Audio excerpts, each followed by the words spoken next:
Shriman KV Ramanacharya retired IAS గారి పితృపాదులు, Shriman KV Raghavacharya స్మారక పురస్కార గ్రహీత శ్రీమాన్ సముద్రాల వెంకట రంగరామానుజాచార్య స్వామి వారి వైభవం గురించి శ్రీ పెన్నా మధుసూదన్ గారు, సంస్కృత అకాడమీ డైరెక్టర్ హైదరాబాద్ గారు వారి శాస్త్ర పరిశోధన గ్రంథ పరిచయాన్ని ఈ సందర్భంగా చేశారు. మీరు ఇట్లా శాస్త్రాలు అందరూ చదువుతారు, వేదాలు పురాణాలు శాస్త్రాలు వాటి గురించి కొంత చెప్తారు, కొంత రాస్తారు, కానీ వాటి గాంభీర్యం తెలిసిన వారు ఎవరు అన్నప్పుడు మన అదృష్టం మన మధ్యలో వీరున్నారు. సముద్రాల లక్ష్మణాచారి గారి ఆ మొత్తం వారసత్వాన్ని పుణికిపుచ్చుకొని వీరు చాలా గొప్ప వాంగ్మయ సేవ చేశారు. దాని గురించి 2 ముక్కలు మనవి చేసే భాగ్యం కలిగింది. వారు చదివిన ఆ శాస్త్రాలు చెప్పిన గురువులు ఈ 2 గొప్పది. ఒకవైపు శ్రీభాష్యం అప్పలాచార్యుల వారి దగ్గరే సాక్షాత్తు వారి దగ్గర విశిష్టాద్వైత వేదాంతాన్ని చదవడం అంటే అంతకంటే భాగ్యం ఏముంది. అట్లాంటి పేరి సూర్యనారాయణ శాస్త్రి గారు అలాంటి మహామహుల దగ్గర సాహిత్యం అయితే తండ్రి గారి దగ్గరే చదివారు. సాహిత్యం వ్యాకరణం పేరు వెంకటేశ్వర శాస్త్రి గారు, ఆ తర్వాత పేరు సూర్యనారాయణ శాస్త్రి గారు ఉన్నారు. అయితే వీరందరూ ఒకప్పుడు మన తెలుగుదేశానికి ఒక గొప్ప భాగ్యంగా విలసిల్లారు. దాంట్లో లంకా వెంకట సుబ్బరాయ శాస్త్రి గారు అక్కడైనా కూడా లేదు, మన పేరి వంశంలోని వీళ్ళందరూ కూడా చాలా గొప్ప పండితులు. మన తెలుగు తేజాన్ని భారతదేశం అంతటా కూడా అందరికీ చూపించిన వారు. అలాంటి మహామహుల దగ్గర ఆ శాస్త్ర రహస్యాన్ని వీరు గ్రహించారు. ఆ తర్వాత వీరికి ఒక భాగ్యం ఎలా వచ్చిందంటే, ఆ కొవ్వూరులో గౌతమి కళాశాలలో వీరు అక్కడ ఉపన్యాసకులుగా చేరడం, అవే శాస్త్రాలు బోధిస్తూ అటువైపు సారస్వత కృషిని చేస్తూ ముందుకు వెళ్ళి వారు ఎలాంటి గ్రంథాన్ని మనకు అందించారో అది మనం ఒకసారి గుర్తు తెచ్చుకోవాలండి.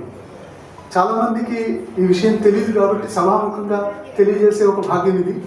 ఏమంటే మనకు చాందోగ్య ఉపనిషత్తులో ముండకోపనిషత్తులో యస్మిన్ విజ్ఞాతే సర్వమిదం విజ్ఞాతం భవతి అని ఒక మాట వచ్చినప్పుడు భగవో యస్మిన్ విజ్ఞాతే సర్వమిదం విజ్ఞాతి అని ప్రశ్నలోనే కస్మిన్ విజ్ఞాతే సర్వమిదం విజ్ఞాతం భవతి అని ప్రశ్న, దానికి సమాధానంగా యస్మిన్ విజ్ఞాతే సర్వమిదం విజ్ఞాతం భవతి, అశ్రుతం శృతం భవతి, అమతం మతం భవతి అని గురు శిష్యుల ఒక సంవాద రూపంలో ఒక చాలా ముఖ్యమైన విషయాన్ని మన ముందుంచారు ఉపనిషత్తుల్లో. ఏమంటారంటే, మనం ఈ వేదాలు ఉపనిషత్తులు ఇతిహాసాలు వాకోవాక్యం పురాణాలు ఇంత పెద్ద వాంగ్మయం, కానీ ఏ ఒక్కటి తెలిస్తే ఇదంతా తెలుస్తుంది అని ఒక ప్రశ్న వేసినప్పుడు దానికి సమాధానంగా బ్రహ్మతత్వం అక్షరతత్వాన్ని వాళ్ళు అక్కడ చూపించారు. తదక్షరం పరిమార్గితవ్యం అని. అదొక్కటి చాలా విచిత్రమైన సంఘటన. ఏంటంటే వీరి నాన్నగారు సముద్రాల లక్ష్మణాచారి గారు వీరు రాయడానికి ముందు ఒక 60 సంవత్సరాల ముందే వారు రాశారు. అదే ఒక పెద్ద నిబంధంగా ఉండింది. కానీ చాలా విచిత్రమైన ఘటన, వీరు అది చూడలేదు, కానీ కాకతాళీయంగా అదే విషయంగా వీరు ఒక నిబంధన రాశారు. ఆ తర్వాత పెద్దలు చెప్పారు, మీ నాన్నగారు కూడా ముందు భక్తి నివేదన పత్రికలో రాశారు కదా ఈ నిబంధన. ఆ తర్వాత 2 కలిపి వారు ప్రచురించారు. ఇది ప్రతి ఒక్కరూ చదవాల్సిన గ్రంథం. ఎందుకంటే ఏక విజ్ఞానైన సర్వ విజ్ఞానం అని ఒక గ్రంథం. కానీ ఆ గ్రంథంలో చాలా జాగ్రత్తగా గమనిస్తాయండి. దాంట్లో విశిష్టాద్వైత రహస్యాలు, ఉపనిషత్ రహస్యాలు, న్యాయశాస్త్ర రహస్యాలు అవన్నీ అక్కడ సరిగ్గా వస్తాయి. అక్కడ సందర్భానికి తగ్గట్టుగా అవి వస్తాయండి.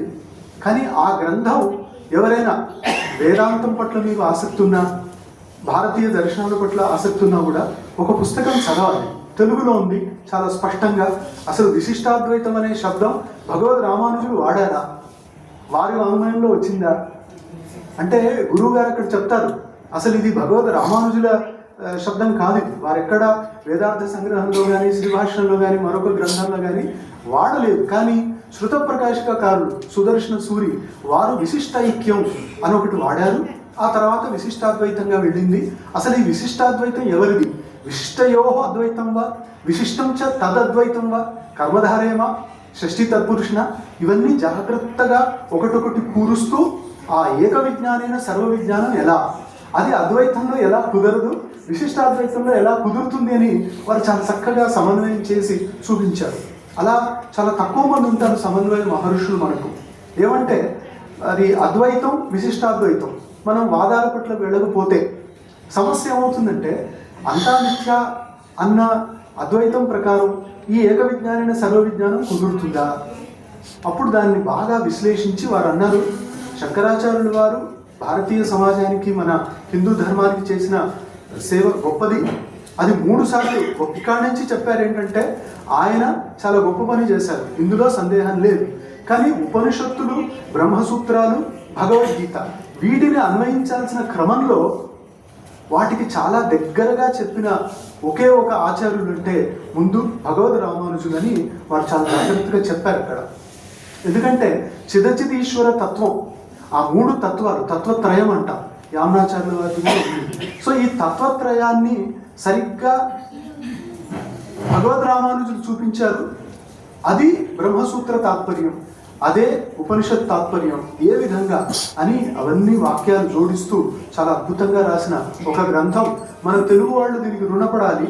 ఎందుకంటే ఇలాంటి గ్రంథాలు మనకు ముందు ఉన్నాయని తెలియాలి, తర్వాత చదవాలి, తర్వాత వాటిని జీర్ణం చేసుకోవాలి, యథాశక్తి సమాజానికి పంచాలి.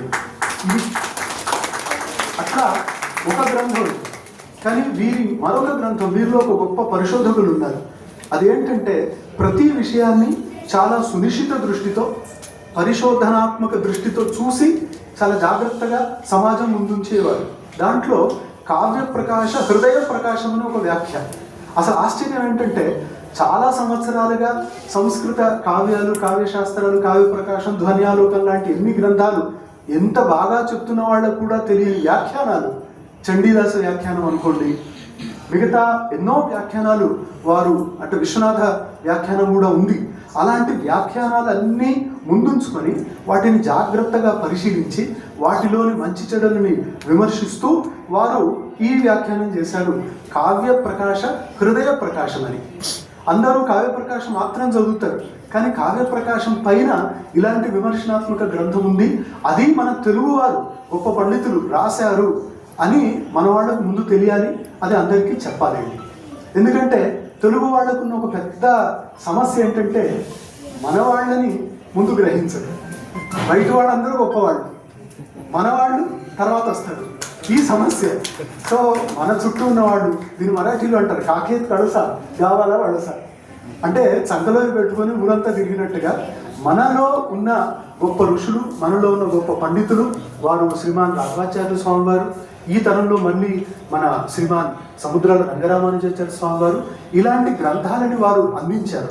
అది ఒక్కసారి మీరు జీవాలోకి వెళ్ళి చూస్తే వారు ప్రతిరోజు తపస్సు చేస్తున్నట్టే ఉంటుంది. పొద్దున 9:30 నుంచి రాత్రి 9:30 వరకు అట్లా కూర్చొని ఎన్నో ప్రాచీన గ్రంథాల్లో నుంచి, సాంప్రదాయిక గ్రంథాల్లో నుంచి ఆణిముత్యాలన్నింటినీ తీసి వాటన్నిటిని కూర్చి మనకు అందించే పెద్ద ప్రయాసం అది. అది గొప్ప తపస్సు. దాంట్లో ప్రణవ మంజూష అనే ఒక గ్రంథాన్ని మీరు మరొకసారి చూడాలి. ప్రణవ మంజూష అనే గ్రంథం అది ఒక పుస్తకం కాదు, అది హిందీలో వచ్చింది, మళ్ళీ తెలుగులో కూడా వారు చేశారు. ఆ గ్రంథంలో ప్రణవం అనే ఒక్క మాటను తీసుకొని ఓంకారం వేదంలో ఎక్కడెక్కడ వచ్చింది, ఉపనిషత్తులో ఎక్కడెక్కడ, పురాణాల్లో ఎక్కడ, తంత్రశాస్త్రంలో ఎక్కడ, ఇలాంటి అనేక ప్రాచీన గ్రంథాల్లో ఓంకారాన్ని గురించి ఎక్కడెక్కడ ఏ రకంగా చెప్పారు, అది త్రిమూర్తి స్వరూపంగా సగుణంగా ఎక్కడుంది, మళ్ళీ ఏక బ్రహ్మ రూపంగా ఎక్కడ ఉంటుంది, ఇవన్నీ జోడించి చాలా అద్భుతమైన భాగాన్ని మనకు అందించారు. అలాంటి మరొక గ్రంథం ఈ బ్రహ్మసూత్ర గ్రంథం ఇప్పుడు 3వ భాగం అయిందన్నారు. దాంట్లో మనకి శాంకర, వాచస్పతి మిశ్ర భామతి, భగవద్ రామానుజుల శ్రీభాష్యం, శృతప్రకాశిక, అటు వల్లభాచార్యుల సంప్రదాయంలోనిది, మళ్ళీ ద్వైత సంప్రదాయం, ఇవన్నీ భాష్యాలు, వ్యాఖ్యానాలు ఒక దగ్గర చేర్చి బ్రహ్మసూత్ర గ్రంథాన్ని కూడా కొన్ని భాగాలు ప్రకాశించారు, మిగతా భాగాలు వస్తున్నాయి. ఇవి ఒక రకంగా తెలుగు వాళ్ళకి అందజేయడానికి గొప్ప పరిశ్రమ చేసి వారు అందించింది చతుస్సూత్రి శ్రీభాష్యం. శ్రీభాష్యం చతుస్సూత్రి భాగం, సరే శ్రీభాష్యాన్ని మిగతా వాళ్ళు కూడా పెద్దవాళ్ళు తెలుగులో చేసి ఇచ్చారు. కానీ వీరి వైశిష్ట్యం ఏంటంటే ఆ శ్రీభాష్య గ్రంథంలో ఒక భాగం వచ్చింది, చతుస్సూత్రి భాగం. దాంట్లో న్యాయదీపం లాంటి ప్రాచీన గ్రంథాల్లో నుంచి శ్లోకాలు, ఆ సమన్వయాలు అవన్నీ జోడిస్తూ తన యతి హృదయ ప్రకాశిక, యతి హృదయ మర్మ ప్రకాశిక అనే వ్యాఖ్యానంతో భగవద్ రామానుజులు ఏం చెప్పదలిచారు, వారు సంవిత్ తత్వాన్ని ఎలా చెప్పారు, అనుభవము అనుభూతి అనేదాన్ని ఎలా చెప్పారు, సప్తవిధ అనుపత్తులు ఎలా ఉన్నాయి, వాటన్నిటినీ జాగ్రత్తగా మనకి తెలుగులో అందించారు. ఆ తెలుగు కూడా చాలా అద్భుతంగా తెలిసిన వారు. ఎందుకంటే మన పల్నాటి భారతం దాన్ని కూడా సంస్కృత కావ్యంగా వారు రాశారు. కాబట్టి ఆ తెలుగు కూడా మిమ్మల్ని ఆకట్టుకుంటుంది. మీరు ఒకసారి మొదలు పెడితే వదలలేదు. అలాంటి గ్రంథాలు వారు రచించారు. ఇంకొక ముఖ్యమైన గ్రంథం మన విశిష్టాద్వైత సంప్రదాయంలో అందరూ తప్పనిసరిగా చదవాల్సింది.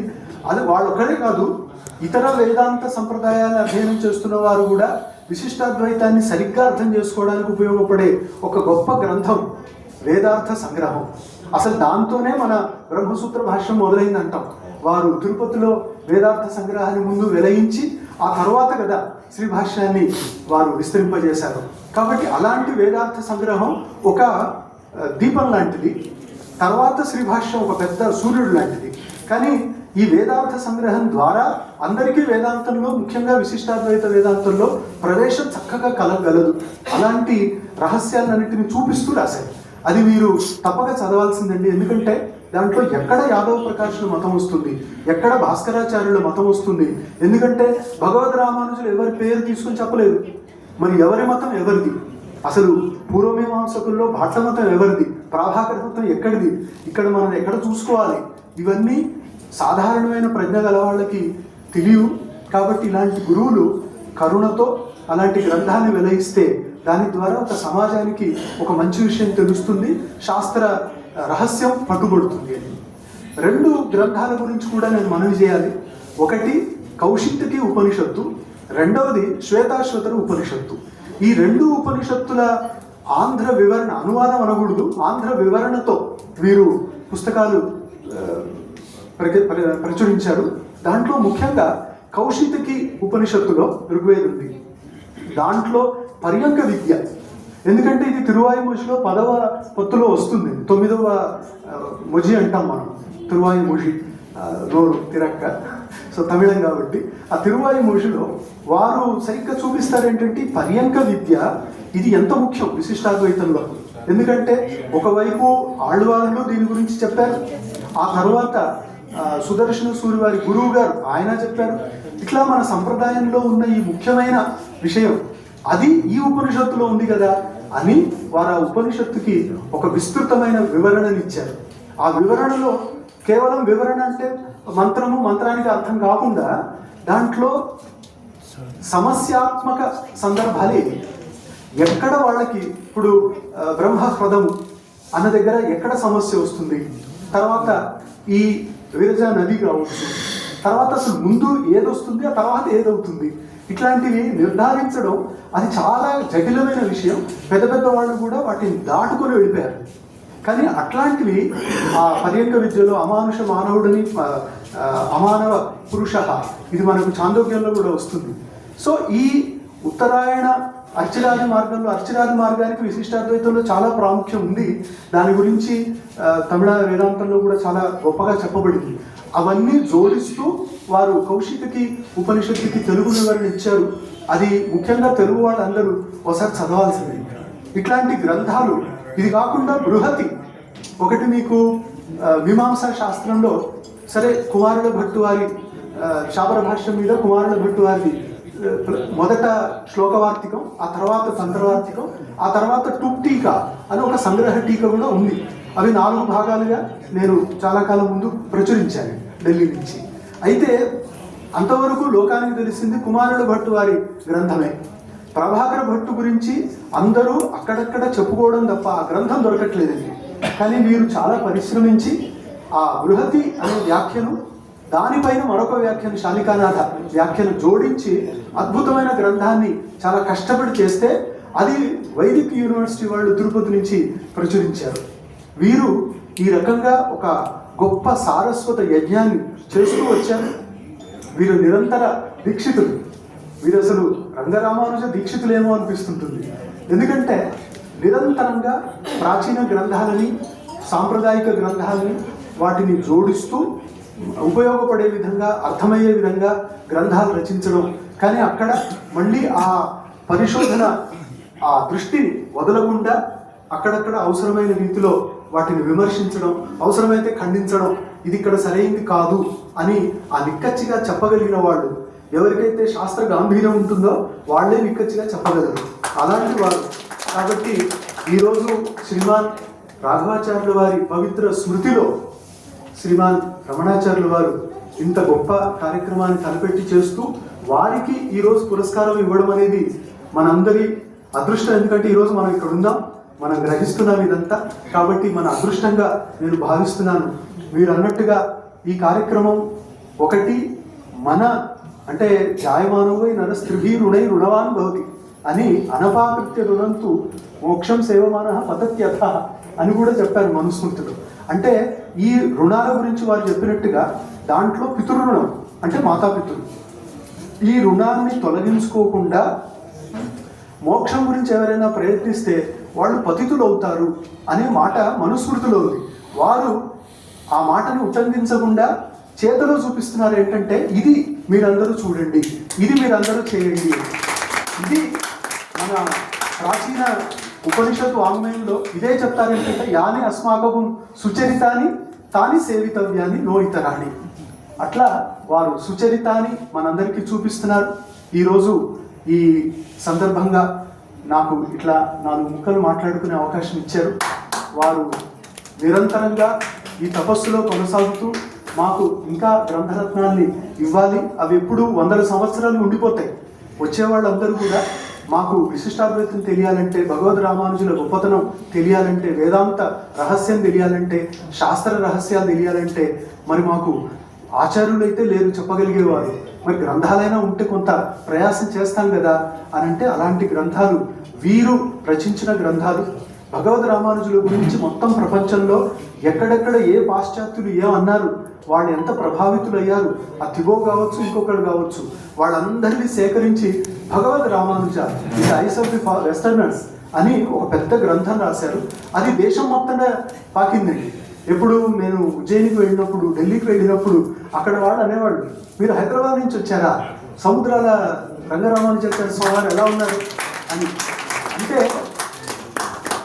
యథా సంపుష్పితస్య వృక్షస్య దూరాద్గంధో వాతి తథా పుణ్యస్య కర్మణః అని మనం అనుకోవాలి. అలాంటి గురువు గారి గురించి స్మరించుకునే అవకాశం కల్పించిన శ్రీమాన్ రమణాచార్యుల వారికి చాలా చాలా ధన్యవాదాలు తెలుపుతూ విరమిస్తున్నాను. నమస్కారం.